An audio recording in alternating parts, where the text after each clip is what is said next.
వచ్చే ఎన్నికల్లో వైసీపీకి మద్దతు తెలియజేస్తూ విశాఖ ఉత్తర నియోజకవర్గ పరిధి బిర్లా జంక్షన్ లో గల బొత్స కన్వెన్షన్ హాల్లో ఉత్తర నియోజకవర్గ ఎన్నికల పరిశీలకులు శ్రీ చొక్కాకుల వెంకటరావు ఆధ్వర్యంలో వెలువల ఆత్మీయ సమావేశం నిర్వహించారు.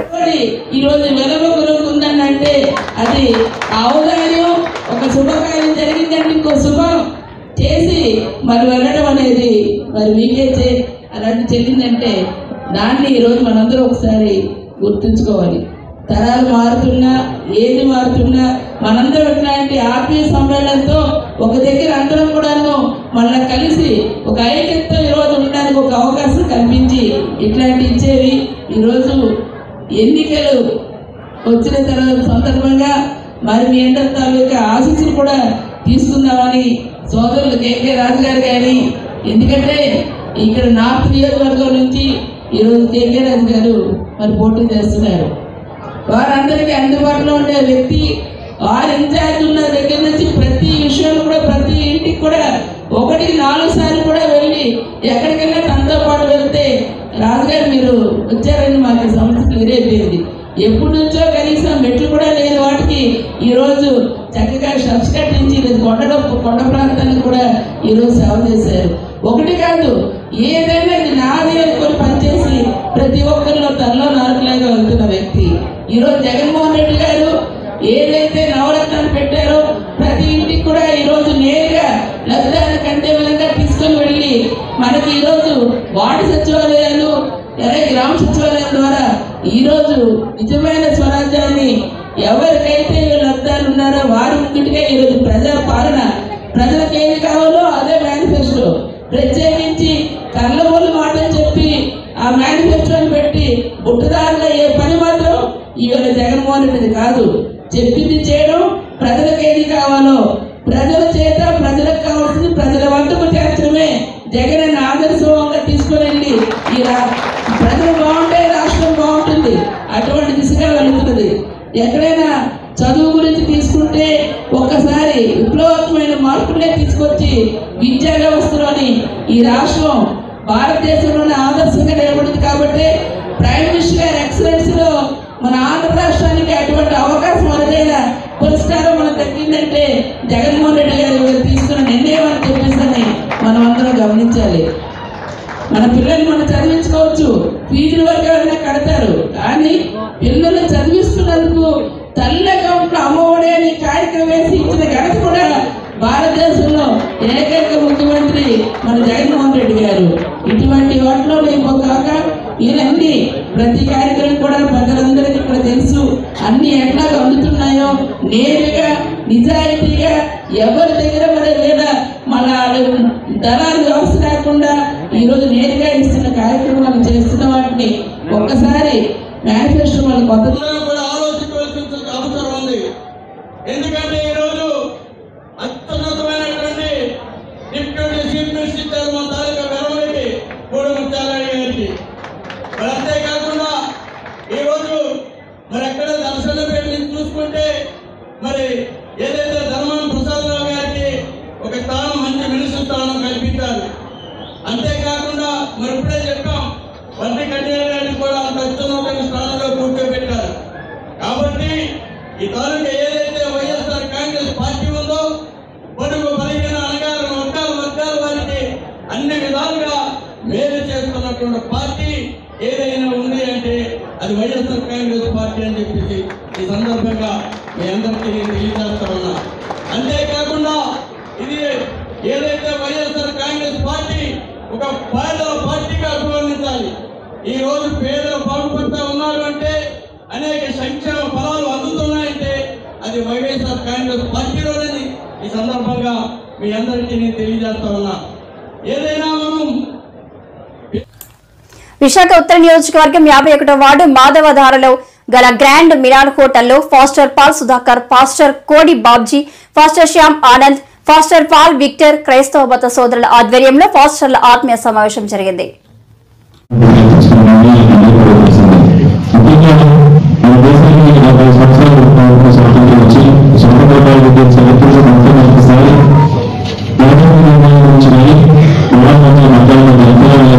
సమానత్వాన్ని తీసుకురావడం కోసం ఈ సమయంలో ప్రజల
హత్య చేసిన వారికే వైసీపీ ఓట్లు కేటాయించిందని షర్మిల విమర్శించారు.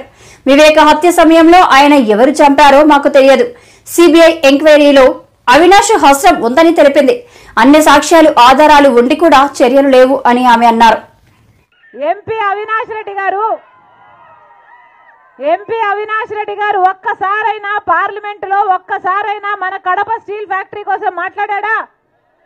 ఈయన అమాయకుడట, చిన్నపిల్లాడట, మాట్లాడలేడట, సాక్ష్యాలు తుడిచేస్తుంటే చూస్తూ ఊరుకుంటాడట. ఈసారి చిన్నపిల్లాడు వదిలేశారు లెక్క అంటుంది. అమ్మా వీళ్ళు చిన్నపిల్లలు కాదు, వీళ్ళు అమాయకులు కాదు. అన్నా హత్య జరిగిన రోజున మాకు కూడా తెలియదు ఎవరు చంపారు. కానీ సిబిఐ వచ్చి ఎంక్వైరీ చేసి సాక్ష్యాలు ఆధారాలు అన్నీ చూపుతుంది అవినాష్ రెడ్డి గారి హస్తం ఉంది అని. గూగుల్ మ్యాప్స్లో అట హత్య చేసిన వాళ్ళు, హత్య చేయించిన అవినాష్ రెడ్డి ముందు రోజు కలుసుకున్నారు, ఒకే లొకేషన్ చూపుతుంది, ఆ రోజు కలుసుకున్నారు, ఒకే లొకేషన్ చూపుతుంది అని సాక్ష్యాలు బయట పెట్టింది సిబిఐ. అలాగే ఫోన్ కాల్ రికార్డ్స్, చంపిన వాళ్ళు, చంపిన అవినాష్ రెడ్డి గారు, సంపించిన అవినాష్ రెడ్డి గారు అంతకు ముందు రోజు ఫోన్లు మాట్లాడుకున్నారు, ఆ రోజు కూడా ఫోన్లు మాట్లాడుకున్నారు, రాత్రి కూడా వాళ్ళ యాక్టివిటీ ఉంది అని సిబిఐ ఆధారాలతో సహా చూపిస్తుంది. డబ్బులు మారాయి, 40 కోట్ల కంట మాట్లాడుకున్నారు. ఎవరి దగ్గర ఉంటుందమ్మా అంత డబ్బు? అవినాష్ రెడ్డి గారు కాకపోతే ఎవరు చంపినట్టు, ఎందుకు చంపినట్టు? 5 కోట్లు డబ్బు కూడా తీసుకున్నారు అని సిబిఐ ఆధారాలు చూపుతుంది. ఇన్ని సాక్ష్యాలు ఆధారాలు ఉండి కూడా 5 సంవత్సరాలుగా ఇప్పటి వరకు ఒక్క చెయ్యి కూడా పడలేదు అవినాష్ రెడ్డి గారి మీద. ఎందుకంటే సాక్షాత్తు ముఖ్యమంత్రి జగన్మోహన్ రెడ్డి గారే అధికారాన్ని అడ్డేసి మరీ కాపాడుతున్నారు కాబట్టి. సిబిఐ కర్నూలు వరకు వెళ్ళింది అవినాష్ రెడ్డిని అరెస్ట్ చేయాలి అని. 3 రోజుల పాటు భయభ్రాంతులకు గురి చేశారు. పోలీసుల్ని, మూకల్ని అందరినీ పెట్టి అవినాష్ని 3 రోజుల పాటు లా అండ్ ఆర్డర్ ప్రాబ్లం సృష్టించి సిబిఐని ఉట్టి చేతులు పంపించేశారు. మరి అధికారం ఇచ్చింది దేనికమ్మా? ఇలాంటి హంతకులను కాపాడడానికా? దేనికిచ్చారు అధికారం? ఈ రోజుటి వరకు జగన్మోహన్ రెడ్డి గారు సమాధానం చెప్పలేదు. గొడ్డలి వేట్లతో 7 సార్లు నరుకుతే వివేకానంద రెడ్డి గారి ఎముకలు బయటకు వచ్చాయి, ఆయన మెదడు బయటకు వచ్చిందట, ఇల్లంతా రక్తం అయిపోయిందట. అయినా కానీ ఆ రోజు సాక్షి టీవీలో మాత్రం హార్ట్ అటాక్ అని చెప్పారు. హార్ట్ అటాక్ నడిపేది ఎవరమ్మా? జగన్మోహన్ రెడ్డి గారి భార్య. మరి ఎందుకు అలా చెప్పారు అని ఈ రోజుటి వరకు జగన్మోహన్ రెడ్డి గారు ప్రజలకు సమాధానం చెప్పారా? చెప్పలేదు. హత్య జరిగిన రోజు సిబిఐ ఎంక్వైరీ కావాలి అని జగన్మోహన్ రెడ్డి గారు అడిగారు. తర్వాత ఆయన ముఖ్యమంత్రి అయ్యాక సిబిఐ ఎంక్వైరీ అవసరం లేదు, సిబిఐ ఎంక్వైరీ వేస్తే అవినాష్ రెడ్డి బీజేపీ పార్టీకి పోతాడు అని సునీతమ్మకు చెప్పాడు జగన్మోహన్ రెడ్డి గారు. ఇది న్యాయమేనా? ఇది న్యాయమేనా? అమ్మా ఇదే రాజశేఖర రెడ్డి బిడ్డ, ఇదే జగన్మోహన్ రెడ్డి గారి కోసం 3200 కిలోమీటర్లు పాదయాత్ర చేసింది ఆయన జైల్లో ఉంటే, ఆయనను ఆయన పార్టీని నిలబెట్టడం కోసం. కానీ ఈ రోజు ఇదే షర్మిలమ్మ, ఇదే రాజశేఖర రెడ్డి బిడ్డ ఇంత అన్యాయం జరుగుతుంది కాబట్టి ఇతను వ్యతిరేకిస్తుంది. నేను రాజశేఖర రెడ్డి బిడ్డను, పులి కడుపున పులే పుడుతుంది, దేనికి భయపడేది కాదు రాజశేఖర రెడ్డి బిడ్డ. అన్యాయం జరుగుతుంటే సహిస్తూ చూస్తున్నది కూడా కాదు రాజశేఖర రెడ్డి బిడ్డ. ఆ రోజు అవసరం కాబట్టి పాదయాత్ర చేశాము, ఈ రోజు అన్యాయాన్ని అడ్డుకోవడం అవసరం కాబట్టి ఎదురు నిలబడింది రాజశేఖర రెడ్డి బిడ్డ. నేను చేసింది తప్ప? వివేకానంద రెడ్డి గారు ఎవరమ్మా? సొంత తమ్ముడు, రాజశేఖర రెడ్డి గారి సొంత తమ్ముడు. అలాంటి సొంత తమ్ముడిని 7 సార్లు గొడ్డలితో నరికి అంత మంచి మనిషిని 14 ఏళ్లు సీఎంగా చేశారంటున్న చంద్రబాబు ఏం చేశాడు? చంద్రబాబు పేరు చెప్తే ఒక్క పథకమైనా గుర్తుకొస్తుందా? 2019లో ప్రజల సైకిల్ ను పార్టీగా పీకి పక్కన పడేశారు. తుప్పు పట్టిన సైకిల్ కు రిపేర్ చేయాలని బాబు కష్టపడుతున్నాడు అని అన్నారు. రాష్ట్రంలో మొత్తం 4 లక్షల ఉద్యోగాలుంటే మీ బిడ్డ అధికారంలోకి వచ్చేదాకా కేవలం ఈ 59 నెలల కాలంలోనే మీ బిడ్డ పాలనలో మరో 2,31,000 ఉద్యోగాలు, అంటే 4 లక్షలు మీ బిడ్డ అధికారంలోకి రానంత కాలం ఉంటే కేవలం ఈ 59 నెలల కాలంలో మరో 2,31,000 రాష్ట్ర చరిత్రలో ఎప్పుడు కూడా జరగనిది మీ బిడ్డ పాలనలో జరిగిచ్చినది వాస్తవం అవునా కాదా అని అడుగుతా ఉన్నాను. మీ బిడ్డ ఈ మాదిరిగా గతంలో ఎప్పుడైనా జరిగిందా అన్నది ఆలోచన చేయమని కోరుతా ఉన్నాడు మీ బిడ్డ. మేనిఫెస్టోలో చెప్పినవి ఏకంగా 99% అమలు చేసి ప్రతి ఇంటికి ఆ మేనిఫెస్టో పంపించి, అక్క చెల్లెమ్మ ఇదిగో మా మేనిఫెస్టో, ఇందులో చెప్పినవన్నీ కూడా మీ బిడ్డ పాలనలో జరిగాయా లేదా అన్నది మీరే టిక్కు పెట్టండి అక్క, మీరే టిక్కు పెట్టండి చెల్లెమ్మ అని చెప్పి మొట్టమొదటిసారిగా ఒక మేనిఫెస్టోకు అర్థం చెబుతూ ఆ మేనిఫెస్టోలో 99% హామీలను నెరవేర్చి ప్రతి అక్క ప్రతి చెల్లెమ్మ ఇంటికి అది పంపించి వారితో టిక్కు పెట్టించి వారి చిక్కటి చిరునవ్వుల మధ్య వాళ్ళ ఆశీస్సులు తీసుకుంటా ఉన్న ప్రభుత్వం గతంలో ఎప్పుడైనా జరిగిందా అని అడుగుతా ఉన్నాడు మీ బిడ్డ.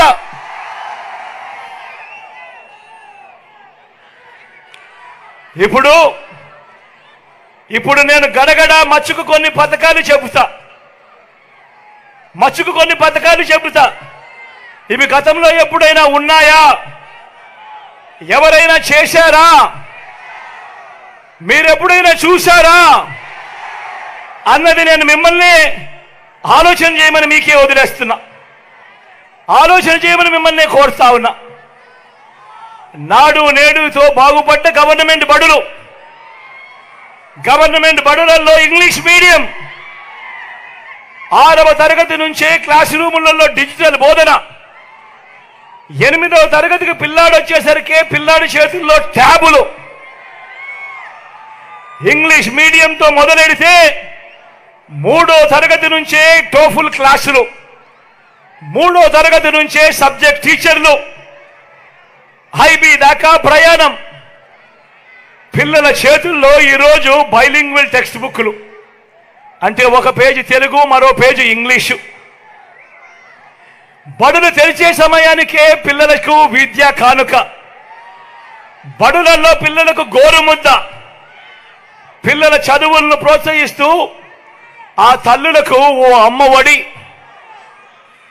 పూర్తి ఫీజులు కడుతూ ఆ తల్లులకు ఆ పిల్లలకు అండగా ఉంటూ జగనన్న విద్యా దీవెన, జగనన్న వసతి దీవెన. పెద్ద చదువుల కరికులంలో ఇంటర్నేషనల్ యూనివర్సిటీస్ ని ఆన్లైన్ సర్టిఫైడ్ కోర్సులతో భాగస్వామ్యం చేయడం, మ్యాండేటరీ ఇంటర్న్షిప్ తీసుకుని రావడం, ఇవన్నీ విద్యారంగంలో నేను చెప్పినటివన్నీ ఇవన్నీ గతంలో ఎప్పుడైనా జరిగాయా అని అడుగుతా ఉన్నాడు మీ బిడ్డ.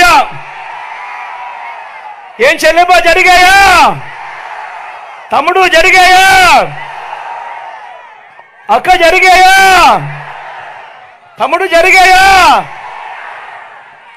గతంలో ఎప్పుడు కూడా జరగని విధంగా నా అక్క చెల్లెమ్మలను వాళ్ళ కాళ్ళ మీద వాళ్ళు నిలబడాలి అని, నా అక్క చెల్లెమ్మల ఆర్థిక స్వావలంబన కోసం ఎప్పుడు చూడని విధంగా అడుగులు పడ్డాయి.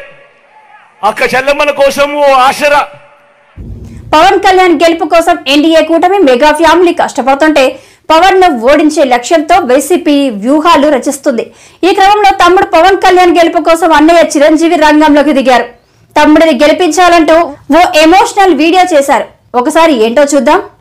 కొడుదల పవన్ కళ్యాణ్ అమ్మ కడుపున ఆఖరివాడిగా పుట్టిన, అందరికీ మంచి చేయాలి, మేలు జరగాలి అనే విషయంలో ముందువాడుగా ఉంటాడు. తన గురించి కంటే జనం గురించి ఎక్కువగా ఆలోచించే మనస్తత్వం నా తమ్ముడు కళ్యాణ్ బాబుది.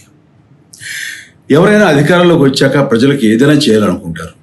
కానీ కళ్యాణ్ తన సొంత సంపాదనని కౌలు రైతులు కన్నీళ్లు తుడిచేందుకు ఖర్చు పెట్టడం, సరిహద్దు దగ్గర ప్రాణాలొడ్డి పోరాడే జవాన్ కోసం పెద్ద మొత్తం అందివ్వటం, అలాగే మత్స్యకారులు ఇంకా ఎందరికో తాను చేసిన సహాయం చూస్తుంటే ఇలాంటి నాయకుడు కదా జనాలకు కావాల్సింది అనిపిస్తుంది. ఒక రకంగా చెప్పాలంటే సినిమాలోకి తను బలవంతంగా వచ్చాడు, రాజకీయాలు మాత్రం ఇష్టంతోనే వచ్చాడు.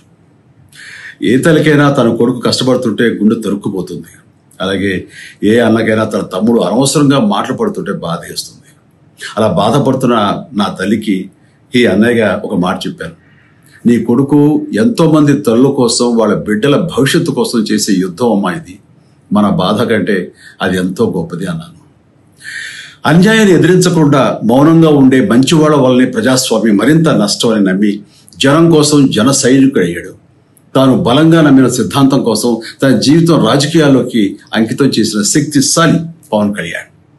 ప్రజల కోసం, రాష్ట్ర భవిష్యత్తు కోసం ఆ శక్తిని వినియోగించాలి అంటే చట్టసభలో అతని గొంతు మనం వినాలి. జనమే జయను నమ్మే జనసేనాని ఏమి చేయగలడో చూడాలంటే మీరు పిఠాపురం ప్రజలు కళ్యాణ్ని గెలిపించాలి. మీకు సేవకుడుగా, సైనికుడుగా అండగా నిలబడతాడు. మీకోసం ఏమైనా సరే కలబడతాడు. మీ కళ నిజం చేస్తాడు. పిఠాపురం వాస్తవ్యులకు మీ చిరంజీవి విన్నపం, గాజు గ్లాసు గుర్తుకి మీ ఓటు వేసి పవన్ కళ్యాణ్ని గెలిపించండి. జై హింద్. చంద్రబాబు స్క్రిప్ట్ మొత్తం ప్రధాని నరేంద్ర మోదీ చదివారని మంత్రి గుడివాడ అమర్నాథ్ మండిపడ్డారు. 5 ఏళ్ల పాటు వైఎస్ఆర్సీపీ ప్రభుత్వంపై మాట్లాడని మోదీ ఇప్పుడు మాట్లాడడం వారి అమాయకత్వానికి నిదర్శనమని అన్నారు. మోదీ ఆరోపణలు ఖండిస్తున్నామని చెప్పారు. వైఎస్ఆర్సీపీ హయాంలో జరిగిన అభివృద్ధి గతంలో ఎన్నడూ జరగలేదని స్పష్టం చేశారు. కూటమికి మంచి జరుగుతుంది అనుకుంటే వారి తాలూకు అమాయకత్వం. కేవలం చంద్రబాబు నాయుడు గారు ఇచ్చినటువంటి స్క్రిప్ట్ని ఆ రకంగా మాట్లాడితే వైఎస్ఆర్ కాంగ్రెస్ పార్టీకి నష్టం కలుగుతుంది, జగన్మోహన్ రెడ్డి గారికి ఇబ్బంది కలుగుతుంది అనేటువంటి అభిప్రాయం వాళ్ళకుంటే వారి అమాయకత్వం. ఎట్టి పరిస్థితుల్లో ఈరోజు మోదీ గారు చేసినటువంటి విమర్శలు కానీ లేదా చంద్రబాబు నాయుడు యథావిధిగా రోజు చేసినటువంటి విమర్శలు కానీ తీవ్రంగా ఖండిస్తూ జగన్మోహన్ రెడ్డి గారి పరిపాలన, ఆయన చేసినటువంటి సంక్షేమం, రాష్ట్రంలో జరిగినటువంటి అభివృద్ధి గతంలో ఎన్నడూ జరగలేదనేటువంటి విషయాన్ని గుర్తుపెట్టుకోవాలని చెప్పి సందర్భంగా కోరుతా ఉన్నాం. ఒక విషయానికి భారతీయ జనతా పార్టీ సమాధానం చెప్పాలి. ఇదే 5 ఏళ్ల క్రితం అప్పుడున్నటువంటి తెలుగుదేశం పార్టీ ప్రభుత్వం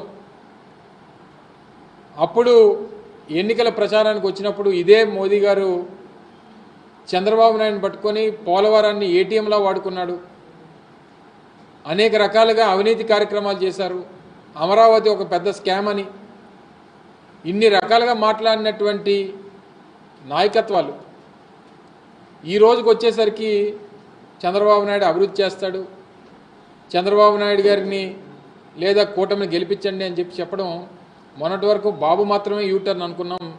ఈరోజు మోదీ గారు కూడా యూటర్న్ తీసుకోవడం అనేటువంటిది చాలా విచిత్రంగా ఉంది. యూటర్న్ బాబు పక్కన యూటర్న్ మోదీ గారు ఈరోజు చంద్రబాబు నాయుడు గారి విషయంలో కానీ వారి కూటమి విషయంలో కానీ కేవలం ఎన్నికల అవసరాల కోసం, రాజకీయ అవసరాల కోసం, కేవలం అధికారం కోసం ఈ రకంగా మాట్లాడడం అనేటువంటిది సమంజసం కాదు. వాస్తవంగా వారు రాష్ట్రానికి సంబంధించి ముఖ్యంగా పోలవరం విషయంలో దాదాపు 22,000 కోట్ల రూపాయలకు సంబంధించి కేంద్ర కేబినెట్ ఆమోదం కోసం దాదాపు 4 కేబినెట్ల నుంచి ఎదురు చూస్తూ ఉన్నాం. ఎందుకు కేంద్ర కేబినెట్ ఆమోదం తెలపట్లేదు? ఎందుకు దానికి క్లియరెన్స్లు ఇవ్వట్లేదు? కేవలం ఎన్నికల అవసరాల కోసం చంద్రబాబు నాయుడు గారు చెప్పారని చెప్పి ఈరోజు అనేక సందర్భాల్లో జగన్మోహన్ రెడ్డి గారితో ఏదో చీకటి ఒప్పందం భారతీయ జనతా పార్టీకి ఉందని చెప్పి విమర్శలు చేసినటువంటి నాయకులు ఇప్పుడు చీకటి ఒప్పందాలు ఎవరితో ఉన్నాయో అనేటువంటిది బహిర్గతమైంది. కేవలం పొత్తులు, రాజకీయ అవసరాలు, ఎన్నికల్లో విజయం సాధించాలి, రాజకీయంగా రేపు లబ్ధి పొందాలి, రేపు అధికారంలోకి రావాలి అనేటువంటి దానికోసం ఈ రకమైనటువంటి విమర్శలు సమంజసం కాదనేటువంటి విషయాన్ని కూడా ఈ సందర్భంగా తెలియజేస్తా ఉన్నా. ప్రధానంగా నేను నిన్న కాక మొన్న మాట్లాడినప్పుడు కూడా వైఎస్ఆర్ కాంగ్రెస్ పార్టీ తరఫున ఉమ్మడి విశాఖపట్నం జిల్లాలో జరుగుతున్నటువంటి సభ ఈ ప్రాంత ప్రజల తాలూకా సెంటిమెంటు, రాష్ట్ర ప్రజల తాలూకా సెంటిమెంటు, విశాఖ ఉక్కు ఆంధ్రుల హక్కు అనేటువంటి నినాదంతో సాధించుకున్నటువంటి విశాఖపట్నం స్టీల్ ప్లాంట్ ప్రైవేటీకరణకి వ్యతిరేకంగా జరుగుతున్నటువంటి పోరాటం 1180 రోజులుగా జరుగుతున్నటువంటి పోరాటానికి కనీస గౌరవం ఇస్తారు. ఇప్పటికన్నా ఇక్కడ ఉన్నటువంటి ప్రజల తాలూకా సెంటిమెంట్ తెలుసుకొని తీసుకున్నటువంటి నిర్ణయాన్ని వెనక్కి తీసుకుంటాం, ప్రైవేటీకరణ చెయ్యం, ప్రైవేటైజేషన్ ఆలోచన మానుకుంటాం అనేటువంటి మాట చెప్తారని చెప్పి ఆశించాం. అవసరమైతే ఆ నిర్ణయం తీసుకుంటే అవసరమైతే గాజువాక సీట్ను కూడా వారికి త్యాగం చేద్దాం, వారికి ఇచ్చేద్దాం, వారి కూటమికి వదిలేద్దామని చెప్పి అవసరమైతే పోటీ నుంచి తప్పుకుందామని చెప్పి కూడా నేను ప్రకటన చేశాను. దాదాపు 72 గంటల సమయం ఇచ్చాం. వారు వచ్చి కనీసం స్టీల్ ప్లాంట్ పేరు కూడా ఎత్తల. పక్కన ఉన్నటువంటి చంద్రబాబు నాయుడు ఇప్పటికీ నేను పోరాటం చేస్తాను అని చెప్తున్నటువంటి ఈ తెలుగుదేశం పార్టీ నాయకులు ఇప్పటికీ కూడా కనీసం స్టేజ్ మీద ప్రధానమంత్రి గారిని ఈ నిర్ణయాన్ని వెనక్కి తీసుకోండి అని చెప్పి అడిగేటువంటి మాట కూడా మాట్లాడకపోవడం అనేటువంటిది చాలా శోచనీయం. వారి తాలూకా చిత్తశుద్ధి ఏంటో, వారి తాలూకా ఆలోచనలేంటో ఒక్కసారి గమనించమని చెప్పి రాష్ట్ర ప్రజలందరినీ కూడా కోరుతా ఉన్నా. ఇక రైల్వే జోన్ విషయంలో కానీ రాష్ట్రానికి